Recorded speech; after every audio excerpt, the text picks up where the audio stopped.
తెలంగాణలో పలువురు ఐఏఎస్ల బదిలీలు జరిగాయి. మొత్తం 6గురిని ప్రభుత్వం బదిలీ చేసింది. జీహెచ్ఎంసీ కమిషనర్ గా అమ్రాపాలిని నియమించారు. ఇప్పటివరకు అదనపు బాధ్యతలు నిర్వహించిన అమ్రాపాలికి పూర్తి బాధ్యతలు అప్పగిస్తూ ఉత్తర్వులు జారీ చేసింది. మూసీ రివర్ డెవలప్మెంట్ ఎండీగా దానం కిషోర్, హెచ్ఎండబ్ల్యూఎస్ ఎగ్జిక్యూటివ్ డైరెక్టర్ గా మయాంక్ మిట్టల్ ను ప్రభుత్వం నియమించింది.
తెలంగాణ వ్యాప్తంగా మొత్తంగా పలువురు ఐఏఎస్ల బదిలీలు జరిగింది. పూర్తి డీటెయిల్స్ మా ఇన్పుట్ ఎడిటర్ రాజమౌళి అందిస్తారు.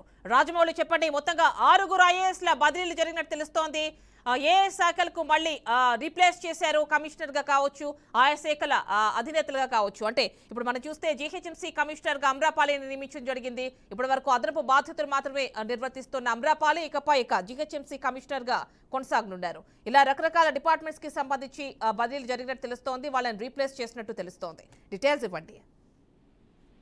ఆమె తెలంగాణలో ఎవరైతే చక్కగా పరిపాలిస్తారో వారిని ఏరుకోరి 6గురిని మాత్రం బదిలీ చేసినట్టుగా మనకు తెలంగాణ ప్రభుత్వం బదిలీ చేసి ఉత్తర్వులు జారీ చేసినట్టుగా కూడా తెలుస్తుంది. ఇక తెలంగాణలో 6గురు ఐఏఎస్ లను బదిలీ చేస్తూ కూడా తెలంగాణ ప్రభుత్వం జీవో జారీ చేసింది. ఇక ఇదే నేపథ్యంలో జీహెచ్ఎంసీ కమిషనర్ గా అమరపాల్కి మాత్రం పూర్తి బాధ్యతలు అప్పగించారు. ఇదే నేపథ్యంలో మరొకరిని కూడా మూసీ రివర్స్మెంట్ డెవలప్మెంట్ ఎండీగా దానకిషోర్ ను కూడా నియమించారు. ఇక కరీంనగర్ వచ్చి మన హెచ్ఎండిఏ జాయింట్ కమిషనర్ కూడా కోట సి వాత్సల్య కూడా కూడా నియమించారు. కరీంనగర్ మున్సిపల్ కమిషనర్ కూడా చాహత్ బాజ్పేయిని కూడా నియమించారు. ఇదే నేపథ్యంలో హెచ్ఎండబ్ల్యూఎస్ ఎగ్జిక్యూటివ్ డైరెక్టర్ కూడా మయాంక్ మిట్టల్ కూడా హెచ్జిసిఎల్ ఎండిగా సర్ఫరాజ్ అదనపు బాధ్యతలను కూడా అప్పగించారు. ఈ నేపథ్యంలో కొంతమందికి అంటే అదనపు బాధ్యతలు అప్పగిస్తూ కొంతమందికి ఉన్నా కానీ పూర్తి స్థాయిలో పనిచేస్తేనే వారికి పట్టుదల ఉంటుంది. కాబట్టి అదనపు బాధ్యతలు అంటే ఇటు అటు కొన్ని బాధ్యతలు అప్పగిస్తే వారికి సక్రమంగా నిర్వర్తించలేకపోతున్నారని చెప్పేసి అమ్రపాల్ అయితే దీనికి సరైన సమాలోచనలను వచ్చి జీహెచ్ఎంసీ కమిషనర్ గా మాత్రం అమరపాల్ని పూర్తి స్థాయిలో కూడా రికమెండ్ చేయడం జరిగింది. ఇదే నేపథ్యంలోనే ఈ 6గురిని కూడా బదిలీ చేస్తూ ఉత్తర్వులు ఇచ్చిన నేపథ్యంలోనే వారు ప్రతి ఒక్క డిపార్ట్మెంట్ లో వీరు అనుకూలంగా ఉంటారు.